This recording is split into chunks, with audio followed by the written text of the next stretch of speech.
Everyone, welcome to mech solution garage. ఈరోజు మనం ఈ వీడియోలో stress, strain and Young's modulus మీద ఎలాంటి ప్రాబ్లమ్స్ అనేవి ఉండొచ్చు అనేది మనం సాల్వ్ చేయబోతున్నాం. ఈ ప్రాబ్లం చూస్తే the piston of steam engine is 300 mm diameter. Steam engine యొక్క డయామీటర్ గివెన్ డేటా ఆల్రెడీ డైరెక్ట్గా రాసుకుందాం.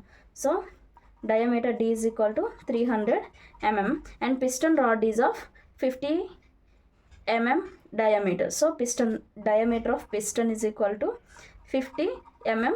Okay, the steam pressure is of 1 Newton per mm square. So pressure,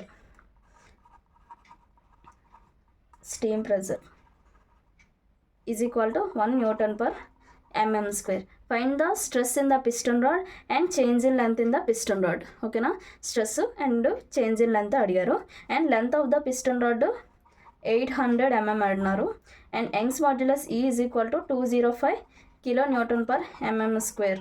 ఓకేనా, అండ్ దీన్ని మనం కిలోన్యూటన్లో ఉంది, మనం న్యూటన్లో చేంజ్ చేయాలి. 205 × 10⁻³ న్యూటన్ పర్ mm స్క్వేర్ అనమాట. ఇప్పుడు దీనికి stress and change in length find out చేద్దాం. ఓకే, ఫస్ట్ మనం load on the piston rod. Okay, మన డయామీటర్ ఉంది కాబట్టి మనం ఏరియాని ఫైండ్ అవుట్ చేయొచ్చు. ఓకేనా, ఫస్ట్ లోడ్ ఎంత ఉందో మనం ఫైండ్ అవుట్ చేద్దాం. Load on the piston rod P is equal to area into sigma stress కదా. ఓకేనా, ఇప్పుడు నార్మల్గా stress is equal to load by area కదా. సో లోడ్ కావాలంటే మనం స్ట్రెస్ ఇంటూ ఏరియా చేసుకోవచ్చు.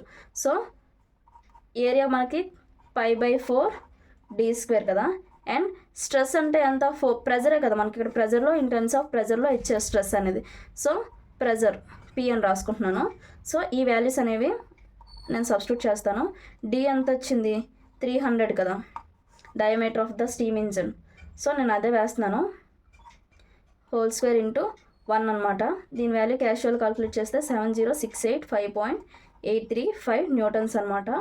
ఇప్పుడు diameter of the piston rod ఇచ్చారు కాబట్టి దానికి ఏరియా ఫైండ్ అవుట్ చేద్దాం. Okay, area of piston rod. So దీనికి A is equal to π/4 d² కదా. d²లో నేను 50 వేస్తున్నాను డైరెక్ట్గా, /4. దీని వాల్యూ 1963.495 అనేది వస్తుంది క్యాషువల్గా కాల్కులేట్ చేస్తే. ఓకే, ఏరియా కాబట్టి mm² అనమాట. ఇప్పుడు మనకి ఏరియా వచ్చేసింది అండ్ లోడ్ కూడా వచ్చేసింది కాబట్టి సో మనం డైరెక్ట్గా మనం వాల్యూస్ అనేవి సబ్స్టిట్యూట్ చేయొచ్చు. నేను ఇక్కడ కన్సిడర్ చేసేటప్పుడు ఇది క్యాపిటల్ D అనమాట. ఇక్కడ నేను ఈ డయామీటర్ని ఎందుకు కన్సిడర్ చేశానంటే load on the piston rod. Load పడింది ఎక్కడి నుంచి, ఏ డయామీటర్, స్టీమ్ ఇంజిన్ యొక్క డయామీటర్ నుంచే కదా మనకి. ఇప్పుడు ఈ పిస్టన్ ఉందంటే, పిస్టన్ సిలిండర్ ఉందంటే, ఇది సిలిండర్ అనుకుంటే ఇది పిస్టన్ రాడ్. దేని మీద వచ్చే ఫోర్స్ వల్ల, దీని మీద వచ్చే ఫోర్స్ కదా, ప్రెజర్ కదా. సో అందుకే నేను ఈ డయామీటర్, ఈ ప్రెజర్ని కన్సిడర్ చేసి నేను వాల్యూ వేసాను అనమాట. ఓకేనా, ఇప్పుడు stress in the piston rod. Okay, మనకి ఈ సమ్ సాల్వ్ చేయాలంటే పిస్టన్ స్టీమ్ ఇంజిన్ ఎలా వర్క్ అవుతుందని తెలియాలి. ఓకేనా, స్ట్రెస్ అంటే ప్రెజర్ అని, అండ్ ఏ డయామీటర్ తీసుకోవాల్సింది అనేది కూడా చాలా ఇంపార్టెంట్. ఇక్కడ తీసుకునేది స్మాల్ డయామీటర్ తీసుకుంటే వాల్యూ తప్పు వస్తుంది. ఓకే, లోడ్ అంతా 70685.835 బై 1963.495 కదా. ఓకే, ఈ వాల్యూ క్యాషువల్గా కాల్కులేట్ చేస్తే మనకి 36 వస్తుందండి. ఓకేనా, 36 న్యూటన్ పర్ mm స్క్వేర్. ఇది న్యూటన్స్, ఇది mm స్క్వేర్లో ఉంది కాబట్టి న్యూటన్ పర్ mm స్క్వేర్. ఇప్పుడు మనం చేంజ్ ఇన్ లెంత్ని ఫైండ్ అవుట్ చేద్దాం. ఓకేనా, change in length. Okay,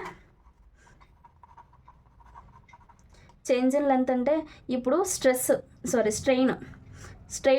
strain అంటే స్మాల్ ఈ కదా. ఇక్కడ రాస్తాను, స్ట్రెయిన్ ఇది stress is equal load by area. Strain is equal to change in length by original length కదా.